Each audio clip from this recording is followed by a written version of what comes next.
Good morning. It is currently 6:35 in the morning and I'm exhausted. This is the fit for the day. I am headed to the neurologist for a 24-hour EEG. I have to be there by 7 to get the wires attached to my head, and then after that I'm gonna go right to sleep. So I'll see you when I'm there. Can you guys guess where I am? That's right, I'm at the neurologist. You may be wondering, why do you have a cross in the middle of your head, and why is there tape over here? Well, underneath this sexy bandana, I have a whole bunch of wires glued to my head. Now there's someone I'd like you to meet. My best friend, Mr. Pack. Inside Mr. Pack is a recording device, which is connected to all my wires, which are in here. And it connects to my machine that's right here. And it records all my brain waves. I also have 2 wires over here on my chest that are also recording. The process to put on my wires took about an hour, but it felt like 100 hours. By the end, I was literally tweaking. The reason it takes so long, I think, is because they have to measure my head. They take out a little measuring tape and they mark it, which is what this cross is. It's from the measuring. After the measuring, then they put on this gel to prep my scalp. After the gel, they put on the glue. The glue, they put the electrodes, which is what these are called. And then they use a fan to dry the glue. And they have to put that all over my head. And it's exhausting. And then after that, they fill the electrode with something. I'm not sure what that's called. And then they have to connect me to everything. So it takes a long time and it's exhausting. So now I think I'm gonna eat my breakfast because I haven't eaten anything yet and I'm hungry. And then I'm probably gonna take a nap because I'm also really tired. And yeah, so that's where I'm at right now. I'll see you guys in a little bit. So I just woke up from like a 4-hour nap, which you may be able to tell. And now it's lunchtime. And we're about to have a chicken Caesar wrap. And let me tell you, the chicken Caesar wraps here, best I've ever had. I'm not sure if I'm gonna go back to sleep after this or do something else. I'm really fucking tired. I got about 8.5 hours left before I go home. What they do is they disconnect me. I take my pack home and my pack records all my brain waves. I come back tomorrow with all my wires in my pack, and then oh my gosh, I'm so tired.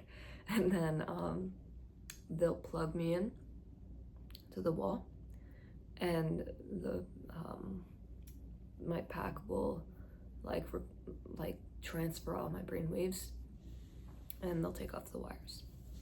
So that's what we got going on for right now.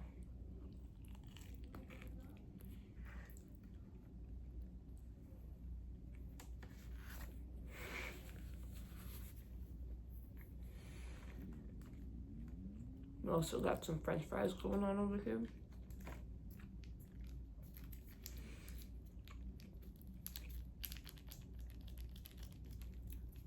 Not sure what I'm gonna do next.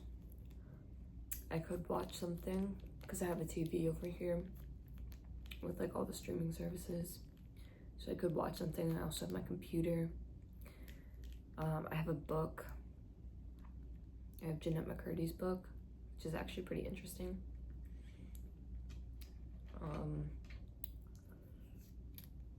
so I don't know what I'm gonna do.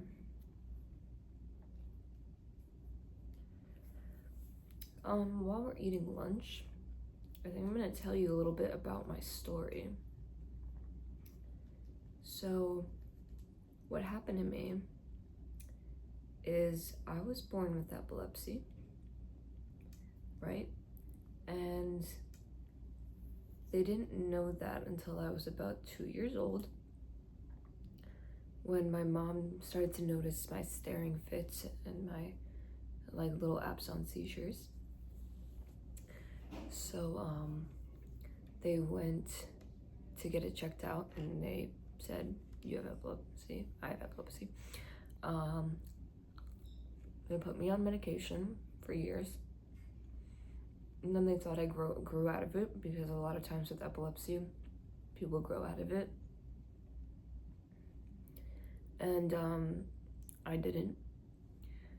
But once I got taken off medicine, my seizures came back. I didn't tell anybody because I didn't want to get put back on medication. So for 5 years, I was having like absence seizures. And one day I was in the middle of a basketball game, and all of a sudden I had a convulsive seizure, and I had to get rushed to the hospital. My teammates thought I was dying, and then, you know, put back on medication, and then started this whole whirlwind of stuff. I'm excited for my dinner, getting Chinese food from here. That's irrelevant though. What else? After that, it's kind of been like a real battle, because there have been a lot of medicine changes, a lot of side effects that have come from those medicine changes. There's been a lot of, you know, I've had to deal with dizziness, hallucinations, migraines, all from like the medicine. A lot of different like combinations. I've had a lot of EEGs. I can't remember the first time I've had an EEG, which I really wish I could, because I want to know what that was like for me. What else? Their blood draws. I'm not afraid of needles because I've gotten so many blood draws. And I think my epilepsy has gotten me a lot, like really comfortable talking with doctors. Like, you know how a lot of people are afraid to talk to doctors? Like, right, like by now I'm like, I don't really care because I've talked to so many. The same with talking with most adults. Like, it doesn't really bother me just because I've been talking to them like my whole life. I'm always talking to them. So yeah. Maybe I'll also tell you about a few other seizures I had. So what happened, I had a seizure like last year, 2 years ago. I was in Florida, and hold on.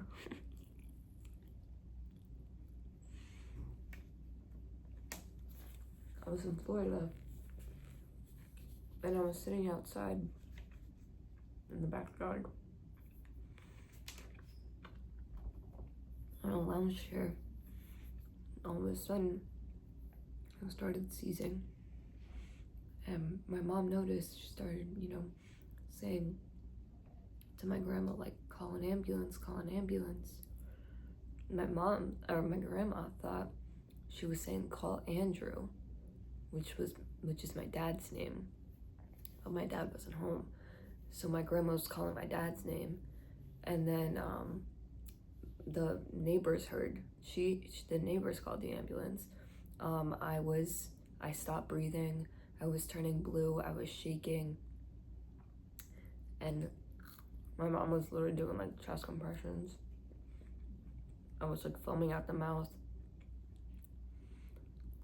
That was probably the worst seizure I've ever had, because with my other seizures, I don't think I've ever stopped breathing. But that was probably the worst seizure I've ever had. Another seizure that I had, which is why I want to get my service dog, or my dog trained to be a service dog, is I had one at college last year, and what am I saying he for? I was on my bed, which is, raised, because your bed is elevated in college, and I had a seizure, and I fell off my bed, and as I was falling, I hit my desk on the way to the floor, and I got a concussion, and then I spent the whole night in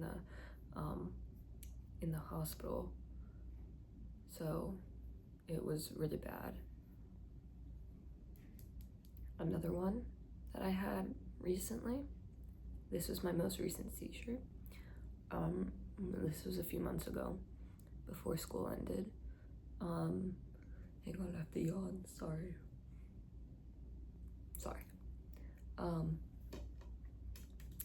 So what happened was I was under a lot of stress. This one was stress induced because this was the first time I had taken the train by myself home. I've gone with like one other person my age, or my sister, but I had never gone completely by myself, which made me nervous. I also I'm really worried about that because I really have no sense of direction, and so I was really worried I was gonna get lost. So as I was on the train, I was one stop away from where I needed to be. I realized we weren't moving for a while, and then they started taking everybody off the train. I'm like, great. So I talked to somebody who was on the platform, and I'm like, what happened? He said, oh, they ran somebody over. And I'm like, what?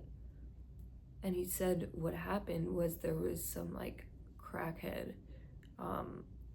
reaching for trash inside on the tracks, because the tracks were a step down from the platform, and the train honked at him, and instead of going back to the platform, he went to the other side where there was just a fence, and so the train pulled him under, and there was an explosion of feathers, and the guy said, oh, I thought they hit a bird, but it was his jacket exploding.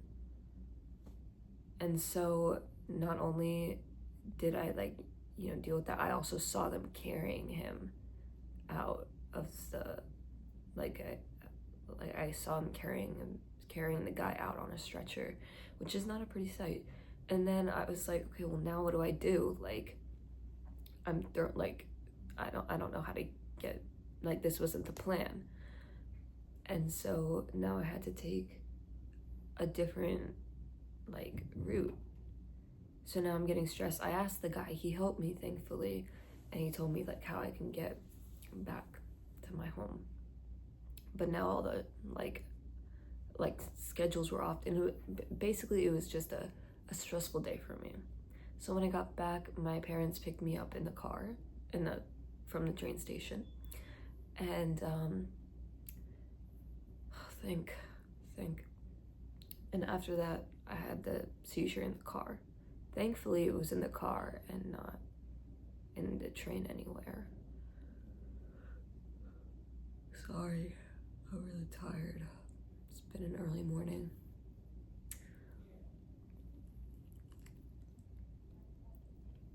After that seizure, I had a million absence seizures, and my head was killing me. It was awful. And that was just a really bad night, because the amount of absence seizures I was having was crazy.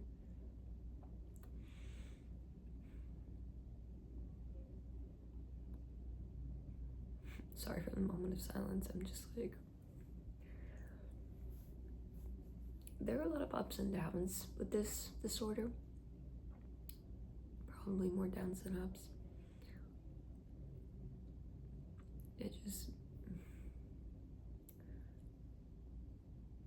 get back to you a little later. Hey, so I'm about to eat my dinner. Chinese food with Coke and a little spring roll right here. I'm also watching Henry Danger. And I'm really excited for my General Tso and brown rice. And not much has happened. I did my lights test and my breathing test, which is basically when they have flashlights in your behind, where you close your eyes and they flash lights in front of your face, and they have you breathe heavily to try to induce a seizure. I hate those, but you know, gotta do what you gotta do. So I'm gonna eat my dinner. I have about like 2.5 more hours till I get out of here, and I'm really looking forward to going home. So I'll see you at home. Hey everyone, I'm finally back home. It's currently 9 o'clock, and I'm gonna show you how I change my shirt when I'm looking all like this. Obviously I changed my pants just like normal. So I'll show you real quick. First, what you gotta do is take your arms out of the sleeves and then take your shirt off. I'm trying to do this with my hand. And then slide it down and get your shirt over your pack. Hang on. Now you put the pack through the new shirt. Get your sleeve in your arms and the sleeves.